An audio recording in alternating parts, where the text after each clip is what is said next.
Afternoon peeps, good afternoon everyone. How's everyone doing? Hopefully you guys are all doing well. Don't forget, if you're new to the channel, like, share, subscribe.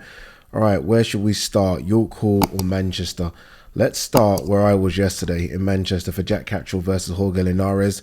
Let's quickly bring that fight card up again.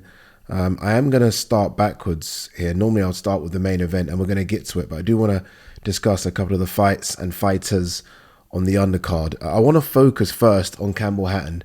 And look, this is quite a difficult conversation, just because, look, I feel like we all understand the journey he's on, right? I mean, he's got the family name, which opens up doors, but also I think gives people the energy to scrutinize him as well. Just because, again, people will say you're only getting these fights because of your surname. They have a bit of an issue here, don't they? That they do. Look, Campbell Hatton, and look, I will start by saying this. I remember early when Campbell Hatton was getting scrutinised. I think he had that fight at the Tottenham Stadium. I think it was the Tottenham Stadium, maybe in the undercard of AJ Usyk, because remember, he was getting very high slots on cards. He's dropped down a bit now as well. His fight was not even on the main card, so he's dropped down a bit. But I remember when he lost that fight, they gave him the victory, but he lost it, and people attacked him. Like, really, I saw some of the stuff on Twitter, and I was like, look, let me judge him after 10, 11, 12 fights. Last night was his 14th fight, so I think it's fair now to judge him. They put him up against a guy called Jamie Sampson, who I think had not fought for several years, then had a comeback gimme fight, and then obviously took on Campbell Hatton. That tells me they're struggling to find opponents for him as well. Someone needs to make a tough decision as to what they do next with Campbell Hatton now. I know it's a difficult conversation to have, but someone needs to do it, whether it be Eddie Hearn and Matchroom, whether it be 258 Management. KD was there yesterday, the broadcaster, DAZN, because what is the plan here? Because they can't keep finding these opponents, especially that one yesterday. I mean, again, Jamie Sampson, you look at the record, literally did nothing for several years, had a gimme, and then they matched him. And I know it was a DQ. Jamie Sampson clearly didn't really come to win. I mean, he tried, but ultimately he's been out the ring for too long. I know Eddie as well said after the fight that they're going to try and go maybe the area title route. Maybe that's what you do. Maybe you chuck him in against the area champion. He'll get that fight and you just see what happens. If he loses, he loses. And then, okay, everyone maybe can kind of decide what they do next. If he wins, then again, you can decide what you do next. But yeah, I don't know. Like, after this amount of fights, I thought I would have seen something. And I don't think I have. I think he's sitting on his shots a bit more, still very wild. I was speaking to Barry Jones about this. Was it Barry Jones after? It might have been Barry Jones or Darren Barker. I can't remember. And I think we all kind of agreed that if COVID didn't happen, like he turned pro during COVID, and the amateur scene was almost put on pause. If that didn't happen, I think he still would have been an amateur and then would have got that experience. But for now, I'm not quite sure. Peter McGrail, who obviously everyone is raving about. I like the fact that he was given a tough test, because if you're raving about a prospect, come on, let's put him in with someone. And that Fran Mendoza came to fight. He was a proud Colombian and he wasn't bowing down. I mean, Peter looks very, very special, hence why obviously he's got the nickname of Lomachenko, but he was tested. He was tested. My only worry for him is I don't know if he's got, the equalizer. And as the levels goes up, I mean, look who's in his division, Inoue. He's never going to meet Inoue. But as the levels goes up, you almost do need that equalizer to separate you from guys that you're going to meet who equally are very, very good boxers. That's my only concern for him, but very, very good fighter. Akeem Fiaz versus Reece Bellotti. I did say on the broadcast this will be fight of the night. It didn't quite end that way. In fact, it didn't end that way at all. Akeem Fiaz beaten. I kind of predicted that he would struggle in this fight just because I've been lucky enough to, I think I've watched all of Akeem Fiaz's fights. And very slick boxer, but no punch power. Like, of all the wins he's had, only one of them have come by knockout. He's never, ever made the super featherweight limit of 130 pounds as well. So it was going to be difficult for him to make that weight. He's fought at 135, 132, 133. So his body must have been difficult to make 130. I know it's only a couple of pounds, but trust me, as someone that's done a weight cut, it's not easy. And he's jumping as well from 8 to 12 rounds. Akeem Fiaz has never gone beyond 8. And I think he's only had like 3 or 4 8s and in there against someone in Reece Bellotti that has got experience. Win or lose, Reece Bellotti has experience. And I think Reece Bellotti £130 just looks rejuvenated. So yeah, a rebuild job for that one. Jack Catterall, Jorge Linares. This is an interesting one because look, ultimately Jack won, and he won quite comfortable, didn't he? It was comfortable, I thought, for Jack. I mean, Jorge Linares, by the way, even at 38, jumping up in weight, still looked very, very sharp. And I know he's, I think, cool time in his career, but I mean, I see a very good gatekeeper. If he can make £135, that's a very good gatekeeper in there, whether it be for European level or British level guys. But I'm happy that he's called it quits because it's been a long 22-year career, I think, for Jorge Linares, which is insane, especially when you think of some of the wars he's been in. But back to Jack Catterall, I said right at the end of the broadcast, and I asked all the guys on stage with me, was that enough? Like, was that enough? Like, did you watch that fight and think, okay, you know what? Up next, Jack Catterall versus the winner of Haney Prograis. You know what? We're going to try and make Jack Catterall versus Ryan Garcia. We're going to try and make Jack Catterall versus Teofimo Lopez. Did he send a message to all the the very top 140 guys? And I know a lot of you will probably say, Addy, Ryan Garcia is not top, but financially he is. Did he send that message? I don't know. That's the honest answer. I'm being very honest. I'm not trying to be, sitting on the fence. I don't know if he did. Again, he was almost masterful in there at times, very slick. He's going to be very difficult to beat for anyone. Name any of the top 140 guys, he's going to be very, very difficult to beat. I mean, look, he should have been undisputed, so we know he's a classy fighter, but I don't know if he sent a statement to the rest of the division, like, I'm number one. Do you know what I mean? I don't know if he did. Teofimo did it against Josh Taylor. That kind of statement where it's just, like, resounding. Do you know? I don't know if he did. I thought, again, Jorge Linares is 38. I thought he was there for the taking. And we didn't really see Jack, I don't think, go through the gears when he hurt Jorge Linares several times. And I think he could have, and I think that would have been the statement. But we didn't get it. But regardless of that, I think I gave Jorge 3 rounds maybe, and those were very close rounds. So, I mean, Jack boxed beautifully. Obviously, he's a southpaw. He's a slick southpaw. Punch power was there as well, by the way, which no one seems to talk about.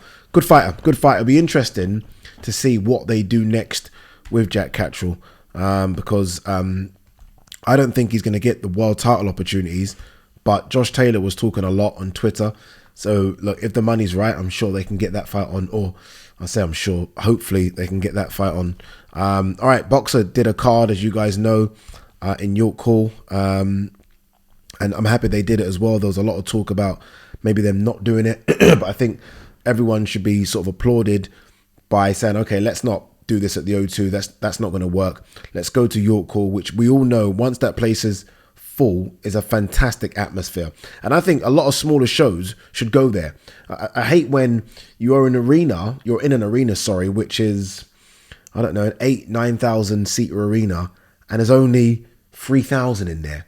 Fuck that. York Hall, 1,500, great atmosphere. And I think that's what they got yesterday. And I was actually almost a bit disappointed not to be there, because it did seem like it was fun. Isaac Chamberlain versus Mikael Lawal was the main event, obviously, for the British and vacant Commonwealth titles. And look, before we start, let's just give our plaudits to Isaac Chamberlain. Like, before we break down the fight, well done to Isaac Chamberlain. I think he was almost thrown to us very, very early. Again, remember, Isaac Chamberlain, hardly any amateur record, I think he had I think it might be single-digit amateur fights, maximum 10-11. Honestly, maximum 10-11. So he was thrown to us with the Lawrence Okolu fight, which, it's funny how big that fight was, considering that neither men had many fights. And it's not like Lawrence Okolu was this amateur standout. Weird how big that fight became, right? Hackney versus Brixton, I think it was. So yeah, he was thrown to us on that one. He lost that, and then he kind of vanished. Had that fight against Wadi Camacho, where I think he sort of tore or pulled his shoulder, came through that. Had the fight against Chris Billam-Smith. By the way, in between that was fighting on Channel 5. No one was really watching those fights. Getting the wins. Had the Chris Billam-Smith opportunity and showed that he's got that, right? But the fact is, his 2 biggest nights have been defeats. Chris Billam-Smith and Lawrence Okolu. So this was a big, big deal for him. Right now, your main event, it's a big thing. Sky have pushed it a bit, haven't they? They did like a little face-off as well. The 2 guys have sold it a bit. Let's see what you can do. And he was fantastic. Fantastic. I've literally just finished watching it. And at best, I gave Lawal 1 round. And I'm not joking. I could have scored that a shutout, 120, 108. At best, I'm giving Lawal a round. There's a couple of times I thought Lawal done some good work. But even then, Isaac Chamberlain responded. Like, honestly, it was wonderful. It was wonderful from Isaac Chamberlain. And I mentioned the amateur record a bit earlier because you're watching it and you're thinking, this is the guy that has the amateur standout pedigree. Because he's boxing really well. He's going to the body. He's moving. Lawal hated it because you watch all of Lawal's fights, and I think Andy Clark, who did a really good job on comms, mentioned it as well. Most of Lawal's fights, at least, have been guys that have been standing in front of him, very little movement, and Lawal can just get to them. Isaac Chamberlain, from the very first round, was dum, everywhere. And Lawal almost didn't know what to do, couldn't set his feet. And Lawal needs to set his feet to land those big shots, but he couldn't set his feet. And it was starting to tire him a little as well. It started to tire Isaac Chamberlain, but Isaac Chamberlain seemed to be able to keep that pace up until at least 7-8. Then he got his second win. And I think that's why I gave Lawal, I think, the 8th or 9th round, when I thought Isaac Chamberlain was starting to fight on the back foot and maybe get his second win. But honestly, I thought Isaac Chamberlain was really, really good. Credit to his trainer, Bobby Mills, so it's not just Bobby Mills, it's Connor Ward, I think it is as well. Two very young trainers who maybe we don't know because we obviously we only know really the big names. But these are two guys that up and coming. I thought Bobby Mills's instructions in the corner were fantastic. They really were. And also credit, and I think this is a massive key for Isaac Chamberlain, because I've always thought Isaac Chamberlain was an undersized cruiserweight. I've always thought that maybe he's just a bit too small for the division. I know he can't make 175, but I thought he's almost stuck between 175 and the cruiserweight limit. I think working alongside Boxing Science, he started to fill up a little bit. I think he looks a lot bigger in there. That's why he was able to bully the bigger man, Lawal. And I think that surprised Lawal as well. Lawal kept getting put on the ropes. And I think Lawal expected to be the bully in there. And at times, Isaac Chamberlain was like, no, you're not bullying me. So I don't know if it's work that he's done with Boxing Science. I don't know if that's sort of work he's done again with the camp that he's got in Bobby Mills and Connor Ward. But I think all in all, the package that Lawal brings to the table now, Isaac Chamberlain brings to the table now, is a lot better than it used to be. So look, well done to Isaac Chamberlain. What next? Could be Vidal Riley, right? The English champion, because that's an in-house fight. Isaac doesn't get anything from that. It's not a big enough fight. You don't go from fighting Chris Billum-Smith to then having this good fight, or at least on paper good fight with Lawal, to then go to Vidal Riley. I don't think you do that. The mandatory for that British title, and I think the Commonwealth titles, is Chev Clark, who is a very good fighter. That would be an interesting fight. I think they're more likely to vacate and see if he can somehow sort of slip in there for a world title somewhere. I know it sounds a bit random, but sometimes when you win a British and Commonwealth, it does open up doors. So it'd be interesting to see what he does. But good luck, Isaac Chamberlain. Honestly, big fan of his. I mean, again, he's been in our faces for so long because of the Lawrence Okoli fight. And he's kind of vanished and fought on Channel 5 and smaller shows. And now he got the opportunity to headline on Boxer Sky. And I'm happy that he showed how good he is, because I think he looked fantastic. All right, let's see what else there is to talk about. This surprised me. I woke up to this news that Giovanni Santalin had battered Alexis Rocha. It surprised me. Stopped him in the 6th. And I mean, you saw Santalin's face after. It didn't even look like he had a fight. That surprised me a lot. Alexis Rocha was that guy on the cusp of... Look, he's been calling out the likes of Crawford and Errol Spence, Alexis Rocha. So he thought he was on the cusp of a big fight. I know he wanted the Conor Benn fight. There's been talks about him versus Barrios, talks about him versus Furman. All of a sudden, Santalin is the guy that's right there. And look, I think minus the top two, there's some really good fights in that division. If Virgil Ortiz can stick around, obviously Boots is probably the number one division after the top two. Maybe even just after Crawford, by the way. I mean, Boots versus Spence will be a good fight, but there are some good names in there, and Santalin's put his name right at the top. I go to Saudi when Tuesday evening. I go out there. It's all changed. Everything we're doing is all changed now that we've got the worldwide rights. So we'll see. I don't exactly know what I'm doing. All I know is once I get there, I start working. I think we're doing a proper broadcast now that we have the worldwide rights. And what I mean is that like studio proper broadcast, as opposed to what I thought I was getting there for, which was just to do some interviews. So yeah, we'll find out tomorrow, and I'll let you guys know what I'm doing. Hopefully we can get some interviews for the channel. I don't really do that stuff, but hopefully if we have spare time, because I know everyone in the world seems to be going there, we can get some interviews done with some people. It'll be great to get that man on the channel. Very difficult, but we'll see how it happens. Ryan Garcia says he's tired of disrespect, admits that he's been at 50% for so long. I'm sorry, you can't admit that you've been at 50% and then say you're tired of disrespect. The disrespect has come because we think you've been at 50%. That statement almost goes hand in hand. Like, if you were 100% and we disrespected you, or I don't really disrespect him, but people disrespected you, then okay, cool. But you've admitted that you're at 50%. Get to 100%, show us what you can do, and then I guess all that stops. It's that simple. Yeah. So we'll see. What else have we got? Josh Taylor here, ridiculing Jack Catterall. It's difficult to ridicule someone. I saw Josh tweet that beat you. Like, you know he beat you. The world knows he beats you, yet you're ridiculing him. I find it strange, if I'm honest with you. Just fight him. It's that simple, isn't it? Just fight him again. And let's just settle this. Let's settle this. So yeah, I'm not quite sure. Anything else before we go? Bernard Hopkins, Ryan Garcia has got to make a statement against Duarte. No, he's just got to win. He's just got to win. After coming off a loss, changing trainer, new ideas, new mindset, new weight class. Well, I say new weight class. He has fought before at 140, but, going up again, just win. Get the W up and move on. Demetrius Andrade isn't ruling out a future run at 175 pounds. Let's just see what Demetrius can do against Benavidez. That's a tough fight. I know a lot of people though picking. A lot of people are picking Demetrius to cause the upset. I'm not quite sure. People think that he might just be a bit too skilled for Benavidez. I think he will be skilled, but Benavidez will eventually get to him. That's what I think. But we'll see. We'll see what happens. Devin Haney shreds Shakur Stevenson. If he really thought I was a bitch, he would have took the fight. Next. Francis Ngannou claims that Tyson Fury requested a 24-foot ring for their fight. Who cares? I mean, if you're Tyson, take it. You're the big A side in this.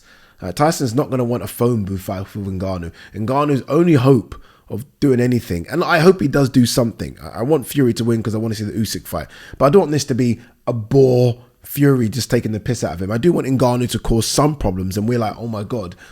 But if you're Fury, you want a big ring to avoid any of that. Like, you don't want any of that smoke. So yeah, we'll see. Natasha Jonas wants Michaela Meyer showdown. It's easy to make. Tasha 154, Michaela Meyer now 135. I guess they can meet somewhere. It's easy to make, but I mean, what can Natasha get down to now? 147 maybe. She'll make 140. Michaela will definitely make 140. Yeah, that can happen. We'll end on this one. Andy Ruiz, Eddie Hearn. Andy Ruiz feels Hearn is too traumatized to allow Joshua Trilogy to happen. Andy Ruiz needs to shut up.